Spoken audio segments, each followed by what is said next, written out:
Que ta présence puisse disparaître. Mais que toi seul tu prennes la place. Parle à ton peuple, Seigneur. Donne-nous cette bonne nourriture qui nous aidera à avancer, qui nous corrigera, qui nous frappera, mais Seigneur, qui nous donnera la force de se relever et de continuer notre marche avec toi. Bénis, Seigneur, l'instrument que tu te choisis. Que je puisse disparaître, Seigneur, mais que tu puisses, Seigneur, apparaître à travers de moi. Que ce ne soit pas, Seigneur, mes pensées ni mes paroles, mais ton esprit, Seigneur, au-dedans de moi. Et que ton peuple, Seigneur, soit réceptible à recevoir, Seigneur, cette parole. Au nom puissant de Jésus-Christ. Amen. Amen. Nous pouvons prendre place. Est-ce que nous pouvons encore une fois acclamer le roi des rois, le Seigneur des seigneurs? Alléluia. Est-ce qu'il y a des femmes en ce lieu? Est-ce qu'il y a des femmes ici dans la grâce? Est-ce que les femmes peuvent pousser des cris, des cris, des cris, des cris? Non, il n'y a pas de femmes en ce lieu. Il n'y a pas de femmes. Je ne sens pas la présence de femmes. Je ne sens pas la présence de femmes. Quand une femme est présente, il faut que les choses bougent. Quand une femme est quelque part, il faut que l'atmosphère de la maison change. Est-ce qu'il y a une maman, une femme en ce lieu? Qu'elle pousse, qu'elle acclame, oh qu'elle manifeste, qu'elle manifeste, qu'elle manifeste, qu'elle manifeste. Alléluia. Dieu est merveilleux. Il nous a fait grâce. Le monde a célébré le 8 de ce mois passé la journée internationale de droit des femmes. Donc c'est l'anniversaire des femmes, là où les femmes ont eu officiellement le droit de voter, officiellement le droit d'aller aussi travailler, qui ne dépendaient plus de mari, mais ils étaient émancipés. Amen. Donc c'est ça que le monde fête au mois de mars. Et nous aujourd'hui à la grâce, Dieu nous a fait grâce à travers les hommes de Dieu. Nous avons le droit de prolonger encore cette fête tout au long de ce mois. Est-ce que ce n'est pas une grâce? Est-ce que ce n'est pas une grâce? Et je bénis le Seigneur pour cela. Je vais remercier les hommes de Dieu, l'évangéliste Alpha, le pasteur Yves et l'évangéliste André, pour la confiance qu'ils nous accordent ce mois, pour la confiance qu'ils m'accordent particulièrement, de pouvoir me tenir devant la chair. Amen. Vous avez l'habitude de me voir modérer, de me voir chanter. Peut-être pour toi, c'est la première fois de me voir tenir le micro pour prêcher. Mais ce n'est pas une première fois. Dieu nous a appelés, on le fait, on le faisait. Le vendredi, parfois, on est là, on le fait. Mais ici, à la grâce, c'est le premier dimanche que j'ai la grâce de tenir le micro pour prêcher. Amen. Et je remercie les hommes de Dieu pour cette grâce et cette opportunité. Je remercie particulièrement mon mari, mon époux, l'évangéliste André, pour son soutien, pour son aide. Il est toujours là pour m'encourager d'aller d'avant et de continuer sur le bon chemin. Que Dieu te bénisse, mon chéri. Amen. Je remercie bien sûr aussi mes enfants. Que Dieu vous bénisse. Et je vous remercie aussi l'Église pour votre présence. Amen. Car si ce n'était pas vous, on ne serait pas là. Amen. S'il n'y aurait pas l'Église, nous, on ne serait pas là. Amen. Ce lieu n'existera pas. Amen. Si nous sommes là aujourd'hui, si je peux tenir ce micro aujourd'hui pour vous parler, c'est parce que vous êtes là. Amen. Que Dieu vous bénisse. Amen. Amen. Amen. Sans plus tarder, nous voulons entrer dans notre sujet d'aujourd'hui, dans notre prédication. Si nous pouvons prendre nos Bibles dans le livre d'Apocalypse. Apocalypse 12.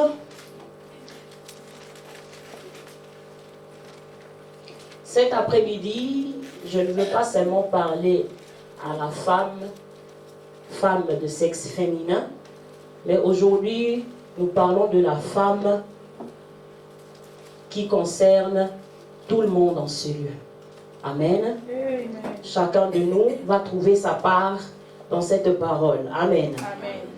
Est-ce que les lecteurs de la Bible ou les lectrices de la Bible sont là? Maman Grâce, si tu peux nous lire Apocalypse 12 du 1er verset au 17e verset. Je lis au nom de Jésus. Amen. Un grand signe parut dans le ciel, une femme enveloppée du soleil, la lune sous ses pieds, et une couronne de 12 étoiles sur sa tête. Elle était enceinte, elle criait, était en travail et dans les douleurs de l'enfantement. Un autre signe parut encore dans le ciel, et voici, c'était un grand dragon rouge, ayant 7 têtes et 10 cornes, et sur ses têtes 7 diadèmes. Sa queue entraînait les tiers des étoiles du ciel et les jetait sur la terre. Le dragon se tint devant la femme qui allait enfanter, afin de dévorer son enfant lorsqu'elle aurait enfanté.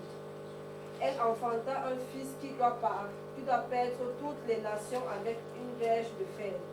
Et son enfant fut enlevé vers Dieu et vers son trône. Et la femme s'enfuit dans le désert, où elle avait un lieu préparé par Dieu, afin qu'elle fût nourrie pendant 1260 jours. Et il eut une guerre dans le ciel. Michel et ses anges combattirent contre le dragon.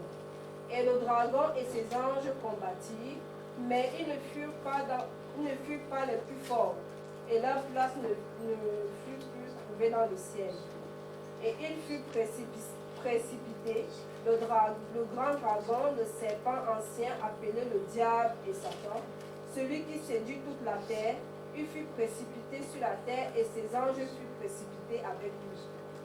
Et j'entendis dans le ciel une voix forte qui disait, maintenant le salut est arrivé, et la puissance et le règne de notre Dieu et l'autorité de son Christ, car il a été précipité, l'accusateur de nos frères, celui qui les accusait devant notre Dieu jour et nuit.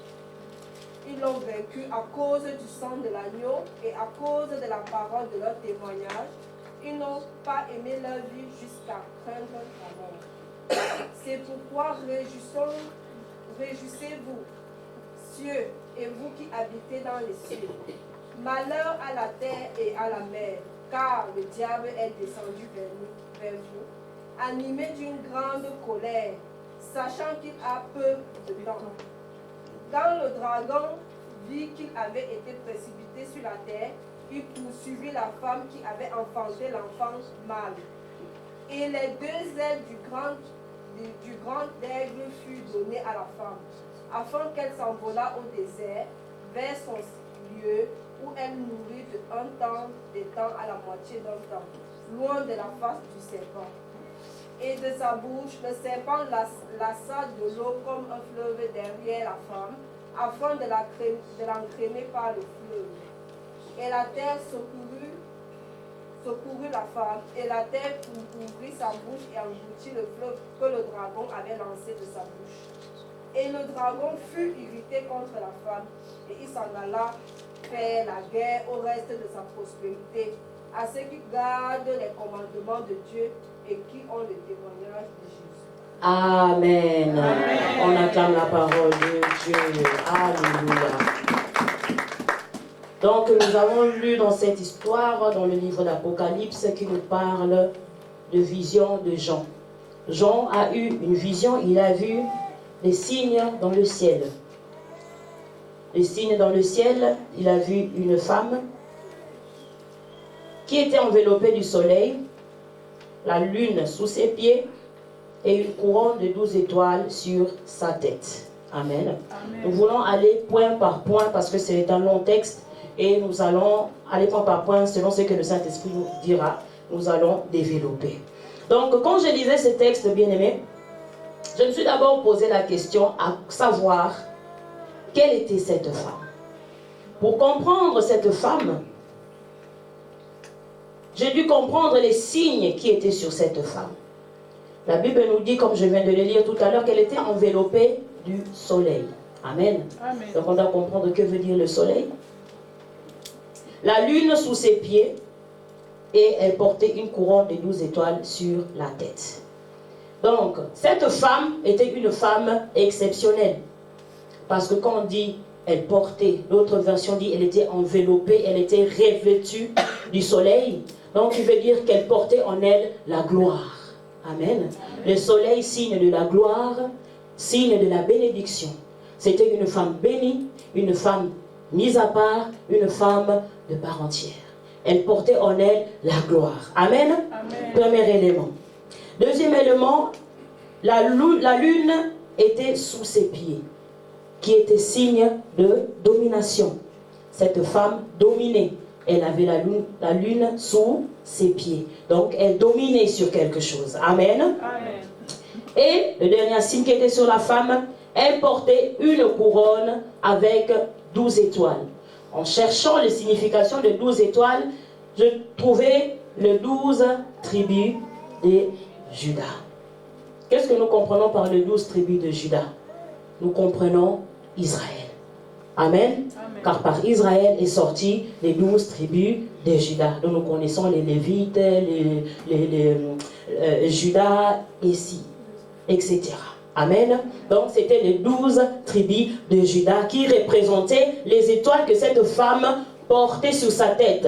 Donc cette femme représente, par là j'ai compris, représentait Israël. Amen. Amen. Représenter Israël, par car de Israël, comme je dis, est sorti les 12 tribus de Juda. Et par Israël, nous voyons donc l'Église. Amen. Amen. Parce que l'Israël d'aujourd'hui, c'est toi et c'est moi.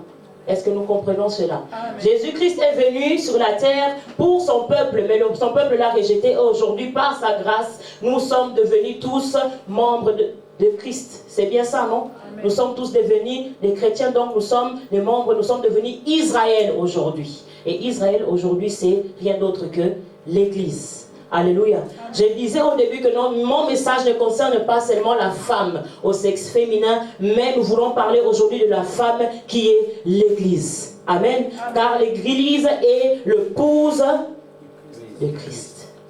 Tel que tu es là, mon frère, tel que tu es là, ma soeur, nous sommes appelés Église, l'épouse de Christ. Je ne parle pas de l'église de ces bâtiments, mais quand nous parlons de l'église, je parle de toi et je parle de moi. Nous sommes l'église. L'église qui porte la gloire de Dieu. Amen. L'église qui est revêtue de la gloire de Dieu. L'église qui est enveloppée de la gloire de Dieu. L'église où la gloire de Dieu habite. Alléluia. Amen. Donc nous comprenons, la femme, c'est l'église.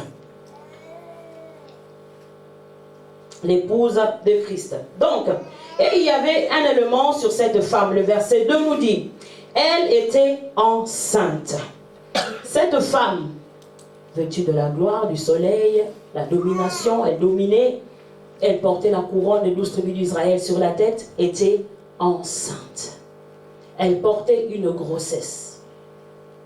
En regardant bien, nous voyons aussi quelque part dans cette histoire, l'histoire de Marie, qui était revêtue du Saint-Esprit, et qui a porté une grossesse. De même, cette femme enveloppée de la gloire du soleil a porté une grossesse. Touchée par le Saint-Esprit, Marie devint enceinte. Et elle enfanta donc Christ. Cette histoire que nous connaissons. Alors, une femme, une fois mariée, songe pour la plupart des femmes, je parle bien sûr de la femme chrétienne, une fois mariée, songe bien sûr à avoir des enfants, songe à porter une grossesse, ce qui est normal. Sauf peut-être pour les femmes païennes, il y en a des femmes qui se marient et disent qu'ils ne veulent pas d'enfants. Ça existe. Mais pour nous les chrétiens, chaque femme, je pense que comme il est écrit à la Bible, doit multiplier. Chaque femme qui se marie doit donner la vie. Amen. Amen.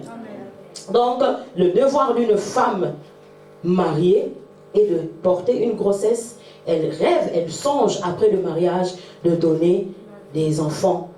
Une femme est appelée à produire. Une femme est appelée à multiplier. Une femme est appelée à donner la vie.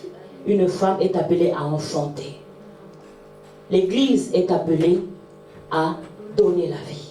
Amen. Amen. L'Église, l'épouse de Christ, telle que nous sommes là, nous sommes appelés à multiplier, à produire et à enfanter des choses. Amen. Amen. Donc nous, l'Église, étant femme épouse de Christ,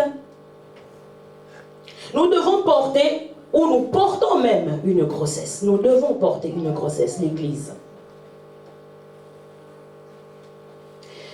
Alors, on doit savoir quelle est cette grossesse. Parce que là, nous ne parlons pas de la grossesse physique, mais nous parlons d'une grossesse spirituelle. Amen. Parce qu'un homme physiquement ne peut pas porter de grossesse. Amen. Amen. Mais l'Église, étant qu'épouse de Christ, nous sommes spirituellement l'épouse de Christ, nous devons porter spirituellement une grossesse. Quelle est cette grossesse? Le verset 5 nous dit: elle enfanta un fils qui doit paître toutes les nations avec une verge de fer. Amen. Amen. La femme enfanta un fils qui devait diriger. Dans d'autres versions, on dit il devait diriger les nations avec une autorité de fer. Donc nous retournons à l'histoire de Marie. Marie qui devait enfanter Christ. Christ qui était le don de Dieu, qui est venu apporter le salut, qui est venu pour dominer, qui est devenu pour prendre son autorité sur le monde. Amen. Amen. La femme a enfanté un fils. Alors, pour nous, ces fils-là représentent quoi aujourd'hui? Parce que Christ est déjà né, nous n'allons plus affronter Christ. Il n'y a qu'un seul Christ qui est déjà né, qui est mort pour nous et qui est remonté vers le ciel. Mais pourtant, la parole nous dit que nous devons porter une grossesse. Et nous devons, Église, quoi? Enfanter. Amen. Amen. Quelle est cette grossesse que nous devons enfanter? Peut-être, bien aimé, que tu es là, tu as une grossesse qui est appelée le ministère. Tu portes en toi un ministère que Dieu t'a donné. Le ministère d'apostolat, le ministère prophétique, ministère pastoral, ministère évangélique ou même un ministère doctoral. Amen. Cette grossesse peut représenter pour toi et moi peut-être un ministère que Dieu t'a donné. Elle peut aussi représenter un don ou une capacité particulière que Dieu te donne, que Dieu met en toi, que tu portes au-dedans de toi. Amen. Amen. Peut-être c'est le don de guérison.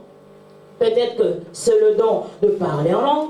Peut-être que tu as le don de voir des visions, des révélations.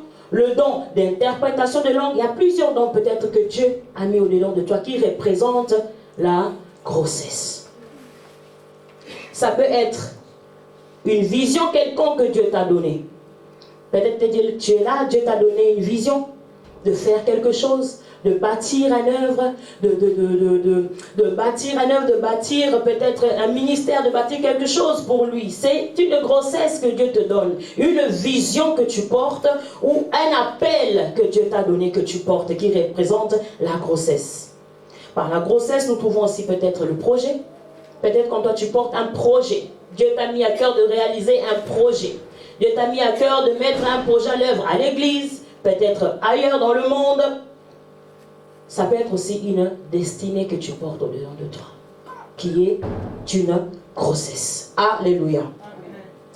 Et on nous dit quoi? Une fois enceinte, bien sûr, nous avons vu tous ces éléments, il y en a encore plusieurs d'autres que Dieu peut-être t'a mis toi-même, tu sais, au-dedans de toi, qui représentent une grossesse pour toi. Et une fois grosse, il faut quoi? Il faut accoucher.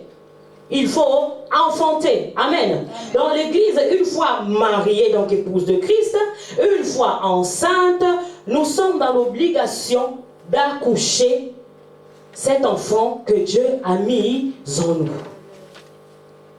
La Bible dit dans le verset 2, elle était enceinte, elle cria, étant en travail et dans le douleur de l'enfantement. La femme donc était à terme. Elle avait déjà en elle la douleur de l'enfantement. Elle criait pour enfanter cet enfant que Dieu a donné. Alors, peut-être en toi bien-aimé, tel que tu es là, tu ressens souvent dedans de toi une ardente envie.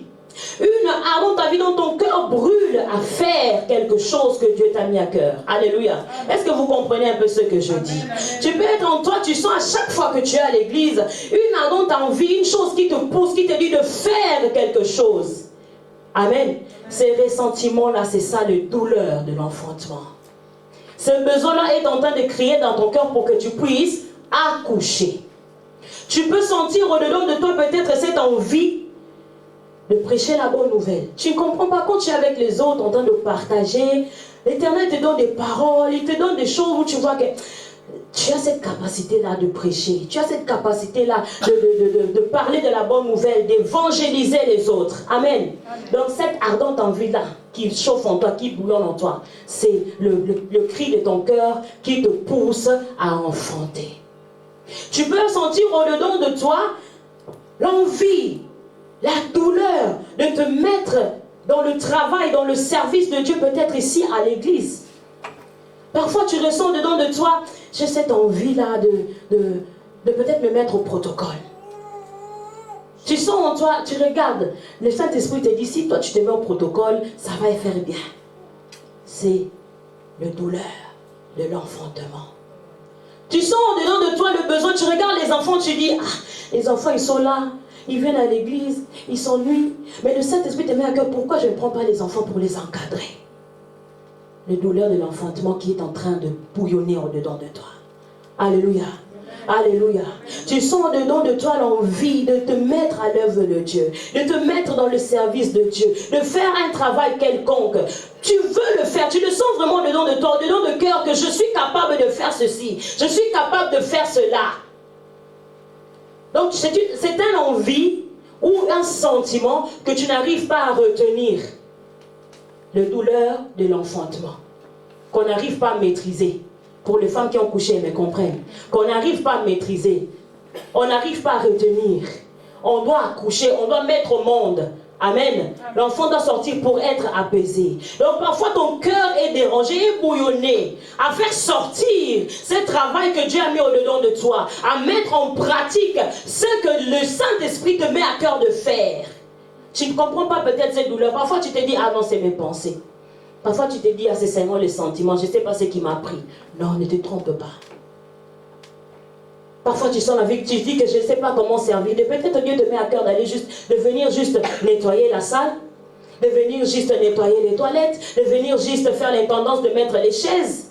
C'est un appel de Dieu. C'est une grossesse que tu portes, que tu dois enfanter. Amen. Amen. Gloire à Dieu. Est-ce que nous sommes là? Jusque-là, nous comprenons. Amen. Amen. Peut-être au-dedans de toi, tu sens l'envie d'intercéder ou de prier pour les autres. Il y a des gens qui sont appelés à être des intercédeurs. Amen. Peut-être au-dedans de toi, tu sens à chaque fois que tu pries de prier pour un tel. Le Saint-Esprit te met à cœur, prie pour cette personne, prie pour cela, prie pour cela. C'est la grossesse. Donc, c'est le don de l'intercession que tu as. Et c'est donc l'envie de pousser, de prier pour les autres. Amen. Amen. Donc je disais tout cela, que nous pouvons sentir cette ardente envie, ce qui brûle le cœur, et que est le signe que nous nous trouvons en plein travail. Mais maintenant, écoutez ce qui arrive. On a dit que cette femme était enceinte, elle a accouché d'un fils.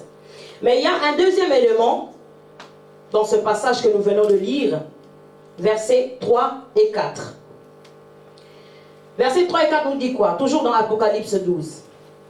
Un autre signe parut encore dans le ciel. Et voici un grand dragon rouge feu, ayant 7 têtes et 10 cornes. Et sous ses têtes, 7 diadèmes. Sa queue entraînait le tiers des étoiles du ciel et le jeta sur la terre. Le dragon se tient devant la femme qui allait enfanter, afin de dévorer son enfant lorsqu'elle aura enfanté. Deuxième élément de l'histoire, le dragon. Nous avons compris le premier élément, la femme enceinte qui devait accoucher. Elle a accouché d'un fils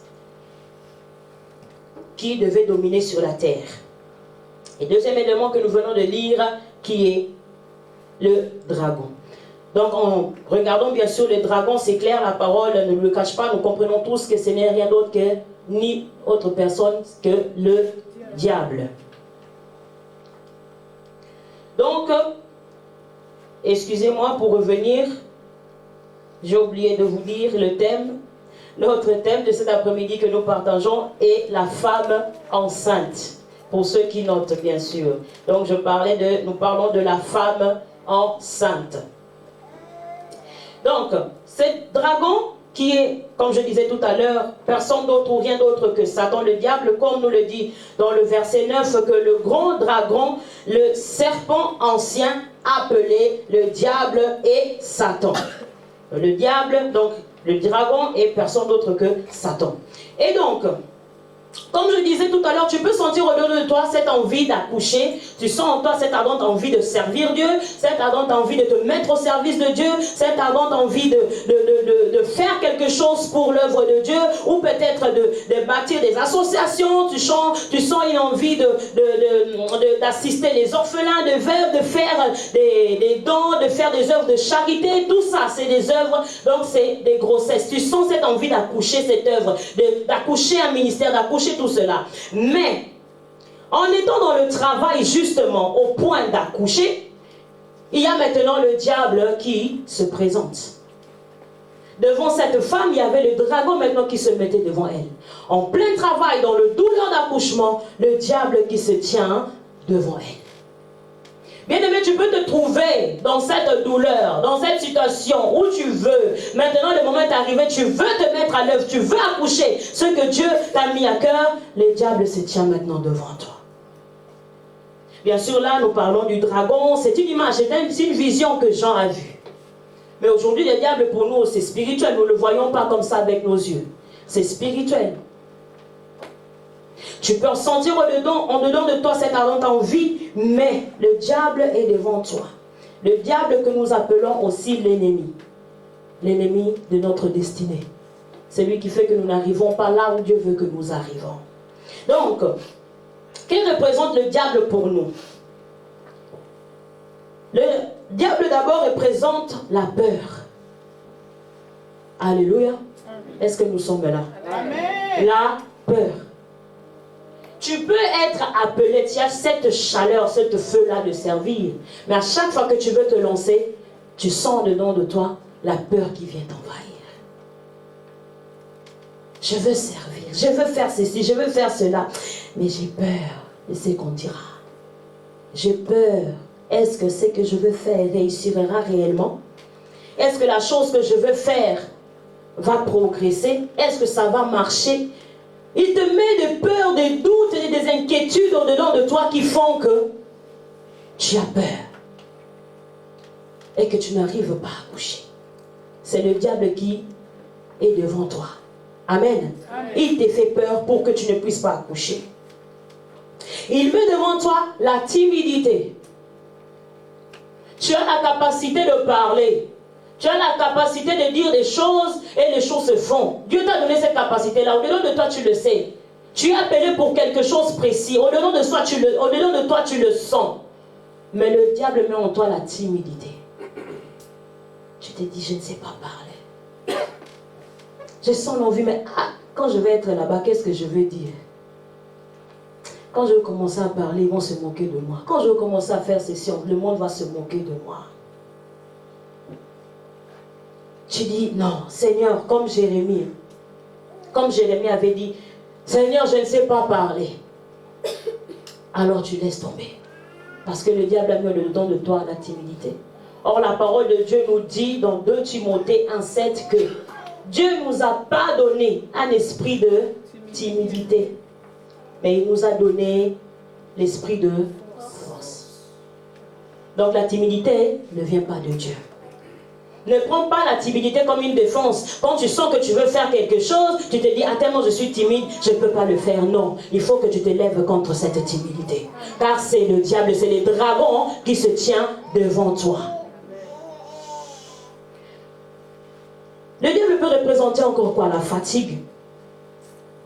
À chaque fois que tu veux te lever, à chaque fois que tu veux te mettre sérieusement dans le travail de Dieu, tu veux te mettre sérieusement à accomplir tes projets, à mettre tes projets en marche, à faire ce que Dieu t'a donné en vision, t'a mis à cœur de faire, tu sens en toi la fatigue. Soudainement, une fatigue qui arrive. Il fallait que j'aille à l'église aujourd'hui pour faire ce travail. Je suis fatiguée. C'est le week-end prochain. Il fallait que j'aille aller à la prière pour vraiment prendre le temps de prier. Je suis trop fatiguée. Semaine prochaine. Tu repousses, tu repousses, tu repousses. Tu repousses. la fatigue comme aussi la paresse. Au lieu de faire ce que Dieu te dit de faire maintenant, le diable met en toi la fatigue et le paresse pour que tu puisses laisser, pour que tu puisses repousser. Qu'est-ce que dit la parole dans Proverbe 6 et 9? Il dit, et toi paresseux, combien de temps vas-tu rester couché? Quand donc sortiras-tu de ton sommeil pour t'élever? Je vais faire juste, tu te dis, je vais faire juste un petit sommeil. Tu te dis juste un peu m'assoupir, rien qu'un peu croiser les mains, rester couché un instant. Mais pendant ce temps, la pauvreté s'introduit chez toi. Au moment où toi tu devais travailler, au moment où toi tu devais venir à l'église peut-être encadrer les enfants, au moment où toi tu devais venir à l'église peut-être pour faire le ménage, pour pouvoir nettoyer, tu te dis non, je vais encore dormir, je vais encore entendre, je vais encore faire ça demain, je vais faire ça le mois prochain, je vais m'engager l'année prochaine. À cause de ta paresse, la pauvreté est en train d'entrer dans l'église. Parce que l'église a besoin de ton don. L'église a besoin de ce que toi tu portes, de cette grossesse, pour l'édification de l'église.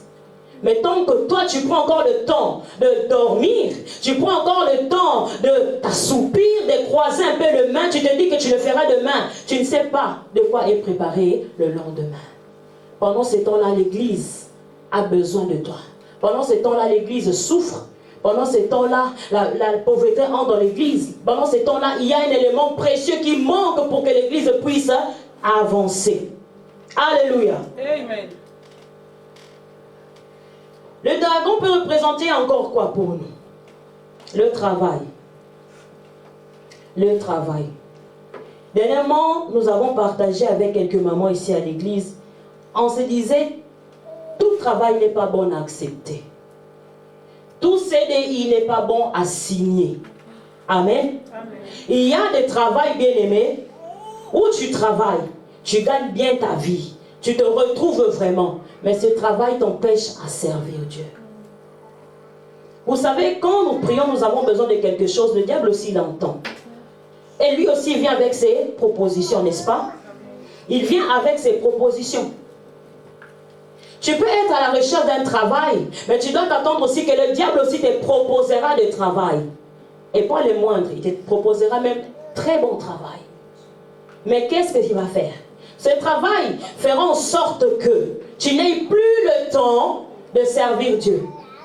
Tu vas faire un travail qui t'épuise physiquement. Tu vas faire un travail qui prend tout ton temps. Le travail de dimanche, le travail de jour où il y a la prière, le travail tardif où tu ne peux pas participer à la prière, tu travailles et tu es tellement fatigué que même pour faire le travail de Dieu, tu n'as plus la force. Ce travail ne vient pas de Dieu. Amen. Ce travail ne vient pas de Dieu. Si tu sais qu'en dedans de toi, tu as un appel, tu es appelé pour un travail quelconque, demande à Dieu, est-ce que le travail là que tu me donnes pour gagner, parce qu'il faut travailler, c'est l'obligation, la Bible le dit, il faut travailler, mais est-ce que ce travail me permettra d'accomplir ton œuvre, accomplir l'appel pour lequel j'ai été appelé? Quel travail choisis-tu? Quel travail acceptes-tu? Est-ce que ce travail est bénéfique pour Dieu? Parce que toutes les choses que nous faisons doivent rendre gloire à Dieu. Même le travail que nous faisons doit rendre gloire à Dieu. Donc quand tu pries, tu demandes à Dieu, donne-moi un travail, mais ce travail ne m'empêche pas d'accomplir ton œuvre. Amen. Amen. Le dragon peut représenter un travail que tu crois bien être le travail que Dieu t'a donné, or que ce n'est pas Dieu, c'est le diable. Qu'est-ce qui peut t'empêcher encore? Peut-être c'est la culpabilité. Le diable peut peut-être représenter la culpabilité en toi. Tu te sens coupable de quelque chose et donc tu te dis, je ne suis pas digne. Tu regardes ta vie passée, tu te dis, non, je ne suis pas digne. J'ai envie de faire, mais mon identité, je ne peux pas. Ce que je fais auparavant est tellement sale, est tellement mauvais, je ne peux pas le faire. Si Paul, bien-aimé, regardez ce qu'il était avant. Aujourd'hui, on n'aurait pas connu Paul dans la Bible. Si Paul était habité par la culpabilité, parce qu'il a tué des chrétiens auparavant, aujourd'hui, il n'aurait pas écrit les paroles que nous lisons aujourd'hui, les épîtres de Paul. Amen. Amen. On n'aurait pas lu ça. Donc si tu es toujours en train de regarder ce que tu étais, les péchés que tu as fait, les erreurs que tu as fait, tu es en train de te condamner toi-même. Tu penses que quand tu te mettras à faire la chose, les gens te condamneront, les gens te jugeront. La culpabilité. Or que la parole de Dieu nous dit, tout ce qui vient à Christ devient de nouvelles créatures. Les choses anciennes sont passées. Et il dit encore, si mon peuple sur qui est invoqué mon nom s'humilie, cherche ma face et se détourne de ses mauvaises voies, il fait quoi? Il les offrira des cieux.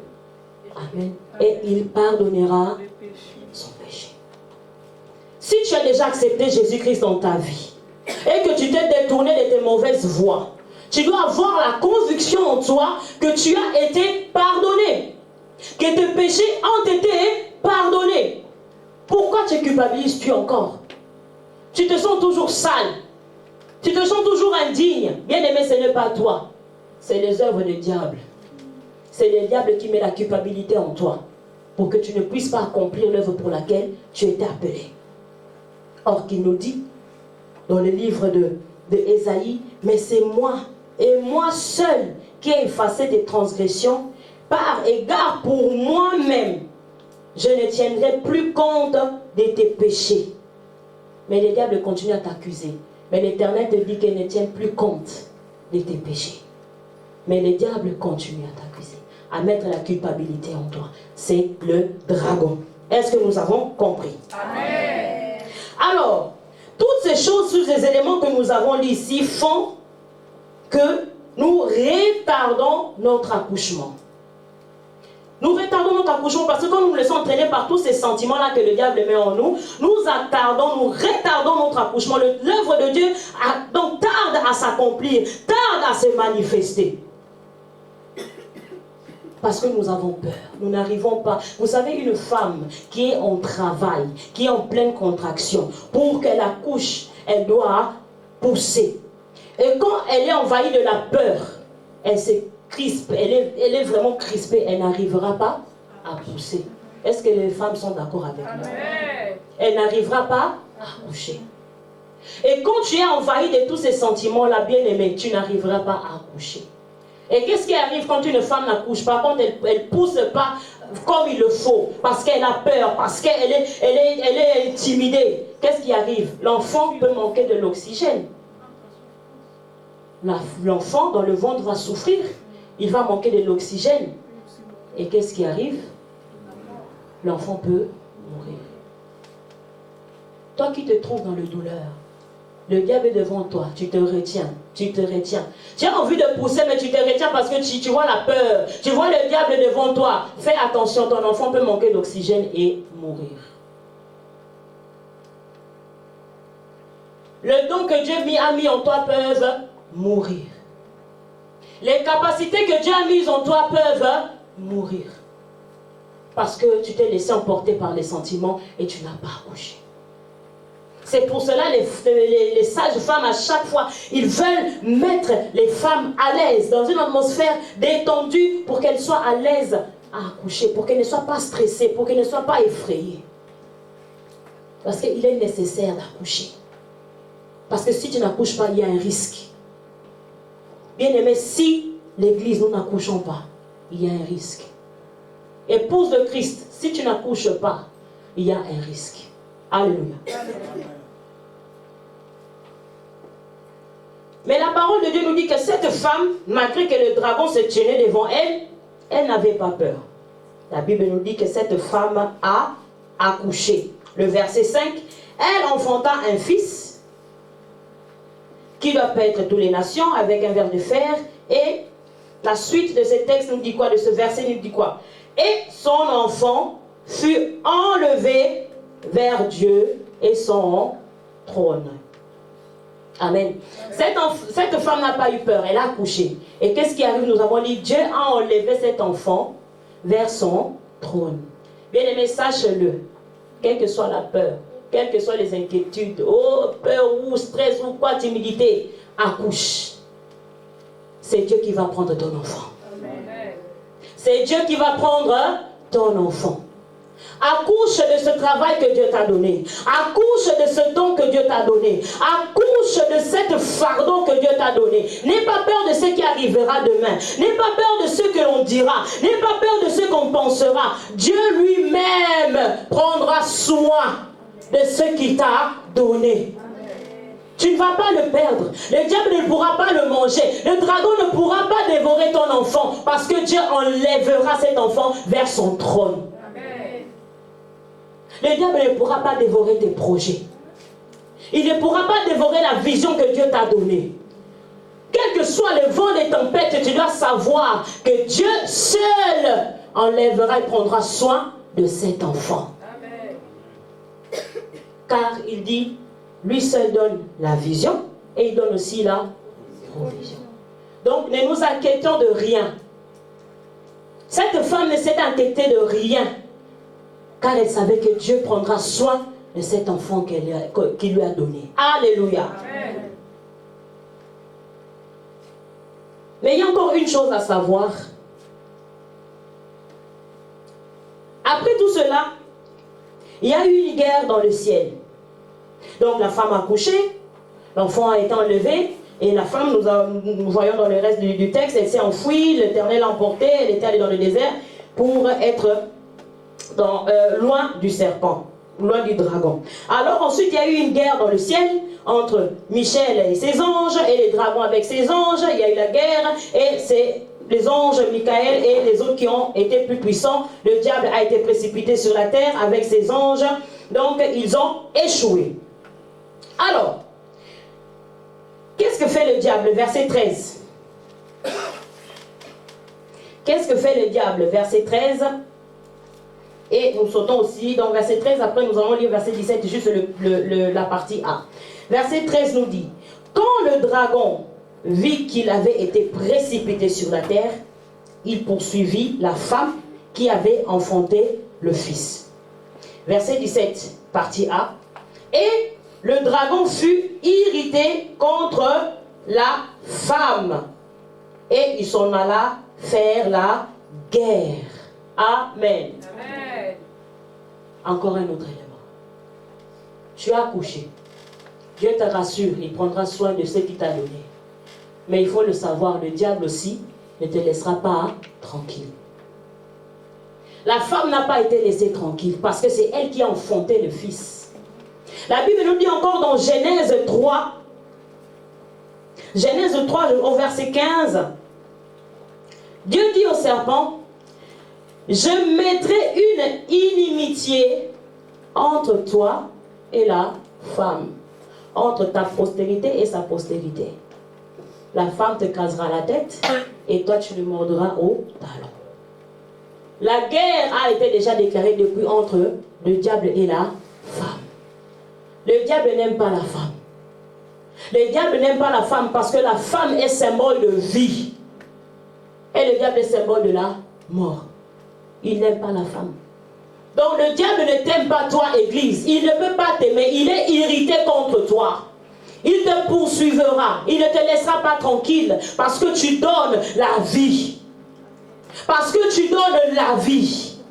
Il ne peut pas t'aimer parce que tu fais prospérer. Il ne peut pas t'aimer parce que tu fais avancer. Il ne peut pas t'aimer parce que tu brilles. Parce que tu fais éclairer la terre. Or que lui, il veut mettre les ténèbres partout. Mais toi, tu représentes la lumière. Il ne peut pas t'aimer. Donc, il viendra encore, irrité contre nous, pour nous poursuivre. Il te poursuivra, il te fera la guerre. Il te menacera d'une manière ou d'une autre. Pour que tu puisses tomber. Il mettra des embûches sur ton chemin. Il mettra des pièges sur ton chemin. Des obstacles par-ci, par-là. Pour que tu puisses abandonner, laisser. Les dragons poursuivent la femme. Mais écoute ce qui arriva. Ça ne s'est pas arrêté là. Verset 13.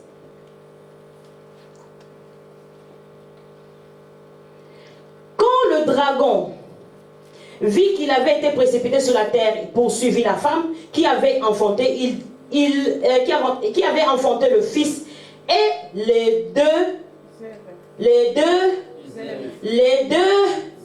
du grand aigle furent donnés à la femme, afin qu'elle s'envole au désert.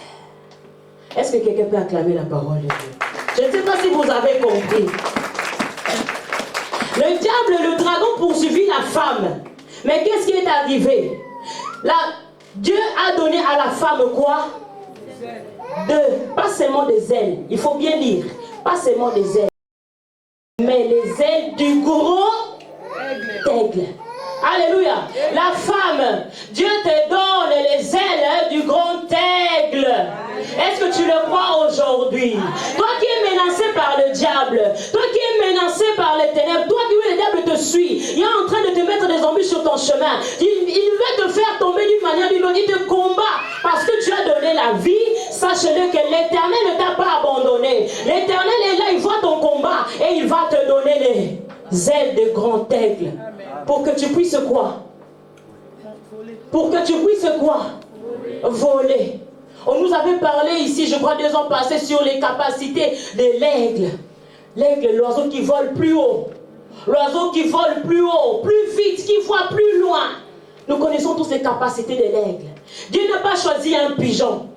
Dieu n'a pas choisi une poule.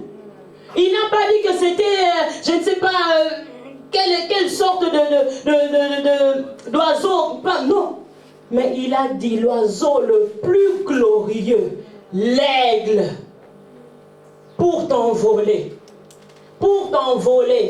loin de l'ennemi, loin de toute embuscade des ténèbres, loin de toute embuscade du diable, quel que soit le combat bien-aimé, que le diable déclarera contre toi, parce qu'il est irrité, parce qu'il est fâché contre toi, sache-le que l'Éternel te donne les aigles pour voler. Amen.